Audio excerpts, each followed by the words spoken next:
Pretty wonderful, that's a first. Can I take this out?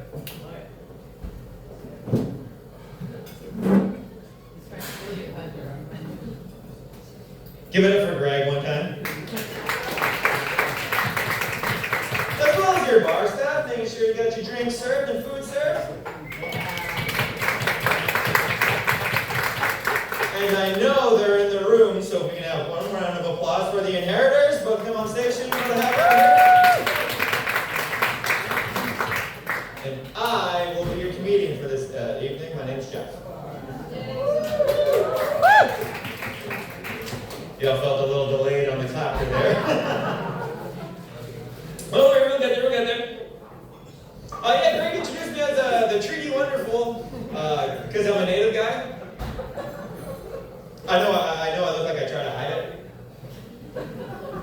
I've had some people look at me and be like, that guy's not native. They think I'm a pretendian. Do you guys know what a pretendian is? You guys see this? You heard about this pretendian? Yeah, pretendian, yeah. There's the OG, there's Buffy St. Marie. She was the first pretendian. Well, not really the first, but kind of the biggest one outed. She wasn't too spirited, but she was two-faced. Most recently, we got people outing themselves now. We had Thomas King, the author of Inconvenient Indian, come up and be like, hey guys, by the way, I gotta confirm what you guys already knew. Not indigenous at all. I don't think that's an inconvenient Indian, I think that's a convenient pretendian. That's where we're going there. But no, some people in Indian country, we get so paranoid, we'll start turning on each other.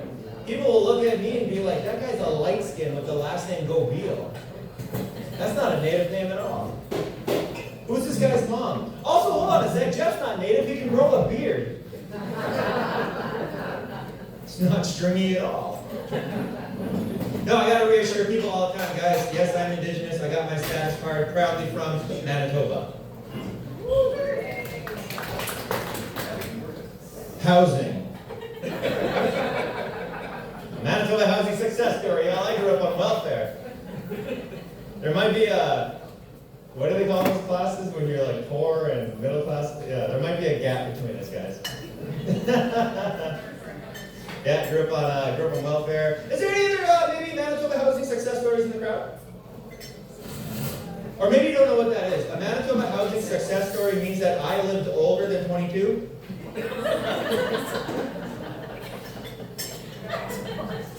This is my lived experience. I hear some chatter over here. I hear when I hit 40, Wapanu's gonna hug me. They'll be like, my young Meech. You made it. It'll be over soon. I love having fun. Thank you guys for being a great audience. Thank you for being here tonight. I don't know how to put this. I've been struggling a little bit. I talked to one of my friends and they recommended some therapy. And I don't know if I was in a mood or what, that I kind of told them off. I was like, therapy? Come on, I'm a man. And they're like, well, the next best thing is go to the gym.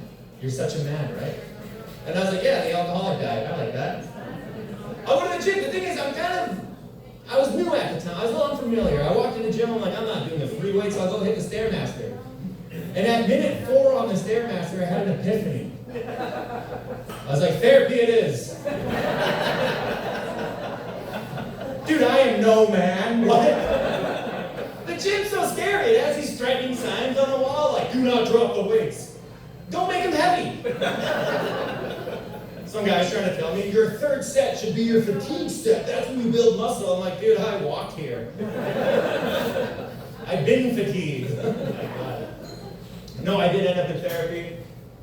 Recently, what's that called? Recently diagnosed with insomnia. That's been the big thing. The doctor telling me, she's like, you're not sleepy? I'm like, I'm sleepy all the time. Except when I'm in bed. And she's like, yeah, that's insomnia. You can't fall asleep. So she offered to write me a referral note from my doctor to get me some sleeping pills. The thing is, pills kind of freak me out a little bit. I don't like putting substances in. So I figured I'd hop online, do the whole TikTok thing, and I found this girl. She was 25, speaking really authoritatively, although she didn't have any degree, you know the type. And she was like, if you're having a particularly bad insomnia episode, leave your bed. Get out of your bed, go to your kitchen, and lay on the floor for 10 minutes. And after those 10 minutes, go back to your bed, and you'll sleep snug as a bug. It's like, dude, what kind of bad advice is that? Go lay on my kitchen floor and I'll get sleepy thanks to gratitude? That'd be like telling me, hey Jeff, there's a leak in your roof. But next time it rains, if you go outside and stand there for 10 minutes, no umbrella, when you come back inside, you'll appreciate the leak.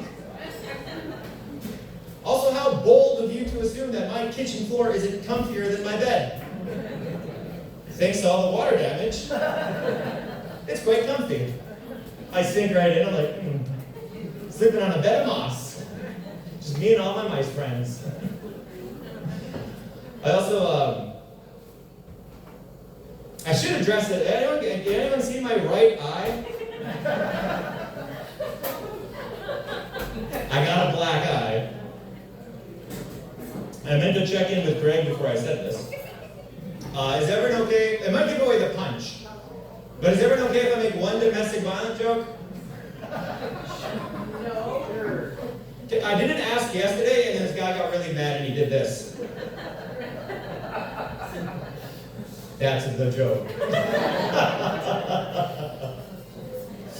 No, man. Yeah, I've been loving life lately. Honestly, I've kind of been on the upswing. Last week I was at my desk and my boss came to talk to me because I was crying. She's like, Jeff, what's with the tears? And she calls me into her office. This is the thing. I work construction for 15 years. The second the boss wants to talk to you, you're getting fired. Laid off for the season, right? So I get to her office and she's like, have a seat. I need you to sign these and go home. And I was like, oh, fired for sure. And she's like, yeah, take a mental wellness day, huh? I was like, what the hell is that? She gets a day off work. You go work on your mental health. You do some self-care and it'll be on me. Bring me the receipt for your self-care. And I was like, nice, but I need to work, you know. I'm kind of behind on some credit card bills. And she's like, it's a paid day off. And I was like, okay, bye. I'll also need a mental wellness Thursday, Friday. Let's make it a whole week, come on. This is the thing, how do you get a receipt for self-care? I figured I'd just go to Safeway, get a cake. That has a receipt.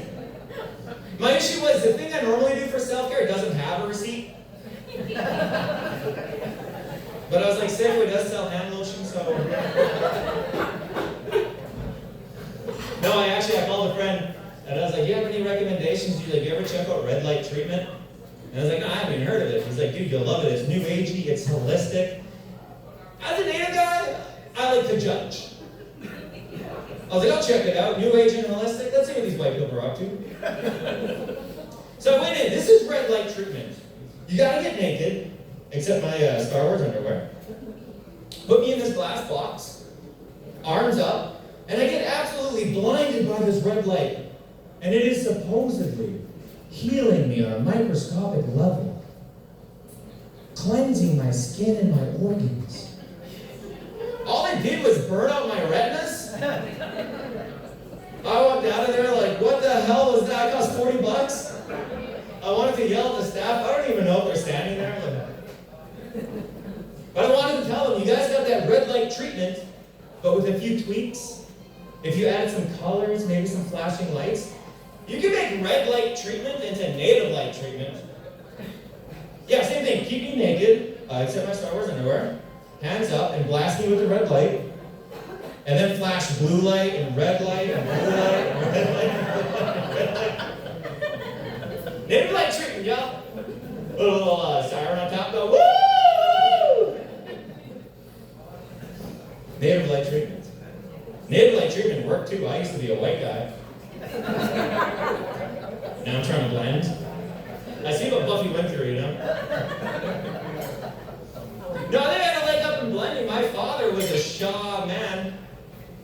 Yeah, he loved cable. Big cable guy, my dad. If you're ever trying to fit in with native people, you guys can take this home. If you have a native girlfriend, this was my issue. I was like, how do you get a native girlfriend? Because every time I hit on native chicks, I get rejected. When I finally realized native girls don't flirt. No, native girls will just assure you, we're not related. That's the big move, man. This past summer, I was talking to one chick. She's like, "Yo, I'm from Red Sucker Lake." And I was like, "I don't know what that is." And she said, "Good." Scared the hell out of me, man. She dragged me back to her reserve. I'm like, slept with her out of fear for my life. You guys are great right now. Who all here is in the Inheritors band? I was trying to spot you all. Yeah, great for sure. Oh, I do recognize you. Sorry for putting that one joke on you. Where's the rest of them? Right on, what's up, guys? So I'm going to ask you if I remember him. Sorry, I'm deaf. Okay. Yeah, life's been a little wacky. And people do actually question my, I call it indigeneity. It's because my father was a Métis guy. He comes from down south in South Junction, Manitoba. But my mom, she's from a reserve up north called Poplar River First Nation. Actually, make some noise for Poplar. Thank you all very much. Your clacker will be tonight's land acknowledgement.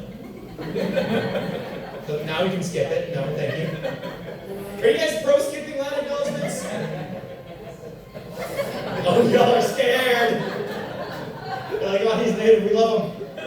We love him so much. I'll do them at the door. Have company over at my house. Thank you, Greg. Oh, that's not Greg. That's not Greg.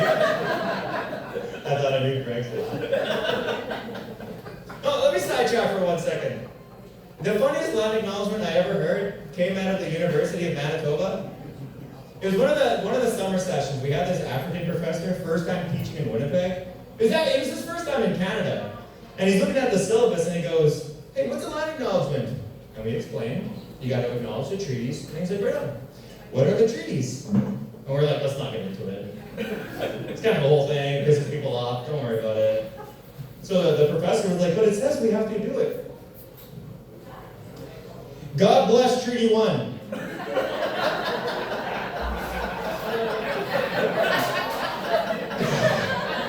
Dude! No! Don't God bless Treaty 1. It's how we got in this mess. Yeah. That really happened. I've written so many land acknowledgement jokes, and my wife finally put her foot down and was like, "Could you not?" It's the weirdest thing. It's such a strange experience when people come up to me and they're like, "Could you do the land acknowledgement?" I'm like, "But they're for me." They're like, "But you're so good at them." I'm like, "Yeah, take away another thing."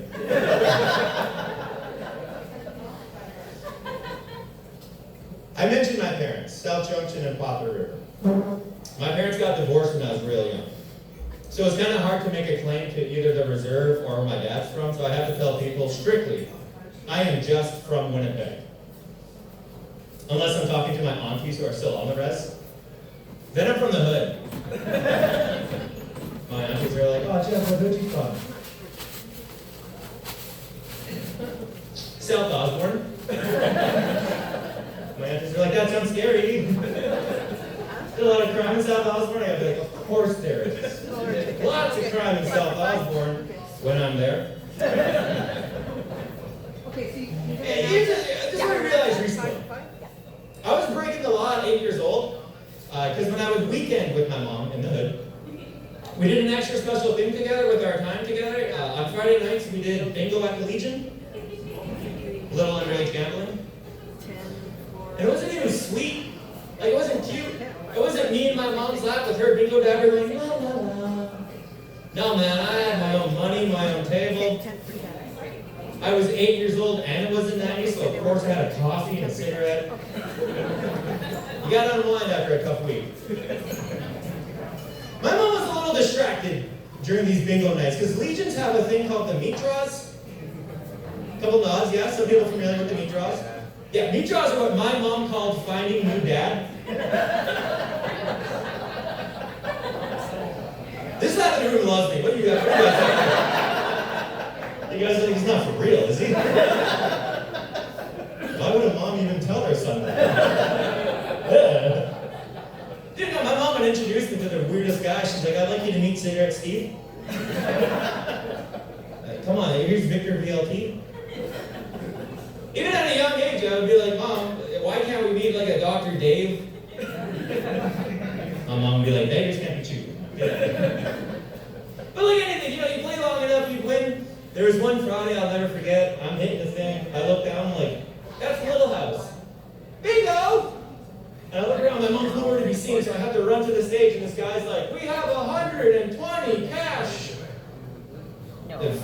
For an 8-year-old? It's the 90s, here you go, buddy. They gave me that cash. And I went and found my mom, and I gave her the cash. Like a dumbass. Because my mom, she took that money. And I thought she was being a good mom, because she gave me 5 of it. I was a little confused, I'm like, I can do math. But she was like, I'm preparing you for treaty days.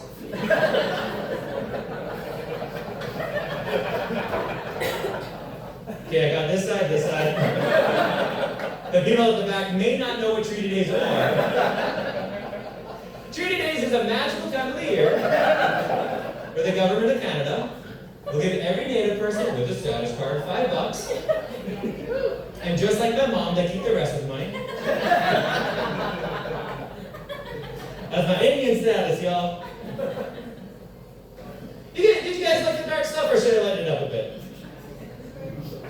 Sorry, did you guys like the stories of my life, or should I lighten it up a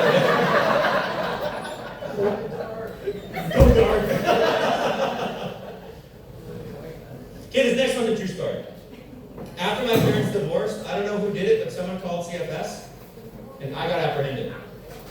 They took me away from my family, investigated my parents. They found out nothing was going on, and they returned me. Here's the thing though, at 8 years old, I was like, what the hell was that, Dad?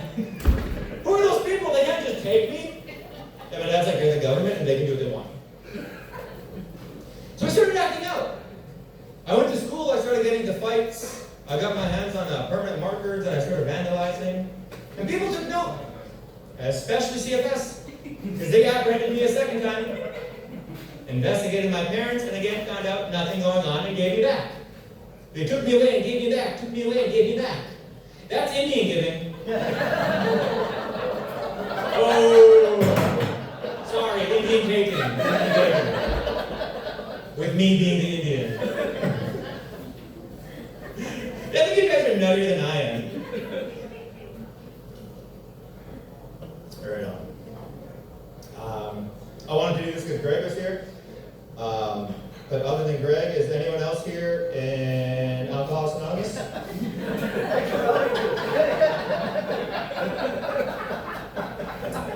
No hands, good. Because it's anonymous. I'm about 1 month away from being 3 years sober. Thank you so kindly. I have to tell people, like, I'm in AA. Maybe. That's what my lawyer wife tells me to say. Here's the thing, I was recently sharing at a meeting, and I'm kind of coming up in the comedy world. So I'm sharing, and I'm really happy, and I'm like, I'm having a good day. Rumors invited me to perform on their stage, and I'm really happy about it. When this lady next to me goes, excuse me, Rumors? Don't they serve alcohol there? And I was like, yeah. You could go places and not drink. It's kind of the whole program. And she goes, yeah, but does everyone here know what you do at Rumors? And I was like, ma'am, I don't even think you know what I do. She goes, okay, I've had enough. I'm sorry, everyone, this guy to my left, his name is Jeff. He's a stripper. I said, no, I'm not a stripper, sorry. Rumors Comedy Club. I do stand-up. So anyways, I passed and the meeting carried on, and I'm sitting there, and I looked at the chick, I was like, hey, hold on a second. Do you think I can be a stripper?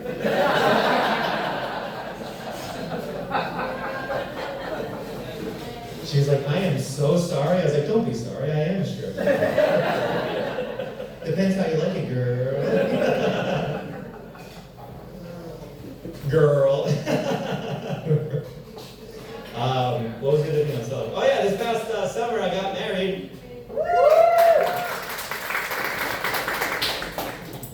Yes, not to the AA lady. I am a social worker. I just graduated university, and my wife, she is an Indigenous lawyer who specializes in divorce. She works with Greg. They're all divorce lawyers, aren't they? I'm pretty sure mediator means divorce, right?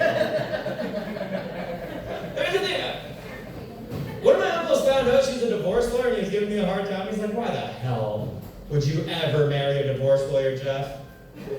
And I was trying to comfort him. I'm like, I was trying to get her into criminal law, but that might be worse. But I told you guys, she's a divorce lawyer. For my social work, I really want to get into marriage counseling. So me and my wife can be in cahoots. Have a guy walk in Monday like,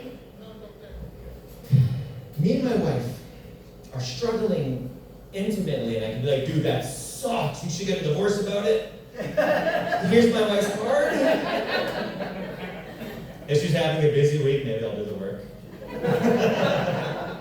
No, people think my wife's real sweet, but she can be tough. I'm telling you, 1 month before we got married, she's like, I want to have a conversation. And I was like, here we go. And she's like, yeah, about a prenup? I was like, babe, we can't talk about a prenup because you're actually not allowed to take half of my debt. She's like, sweetheart, oh my God. Prenups are a good opportunity to have a conversation before you're married, so afterwards, there's no surprises. For instance, we have never discussed this. Jeff, what's your credit score? And I was like, oh, yeah, okay. I don't have one. She's like, you just told me you have debt. Debt builds credit. And I was like, okay. So I helped them on. I punched in my banking information. And I'm happy to report my credit score is 664. My wife said, that is the worst credit score you could have told me. That's the poor, bro. It's literally called poor, Jeff. So I was a little embarrassed by this. I was trying to kind of move back a little bit. I'm like, well, if you're so high and mighty, what's your credit score? And she goes, I'll tell you my credit score right after you sign that prenup. You guys have been excellent. Thank you so much for having me.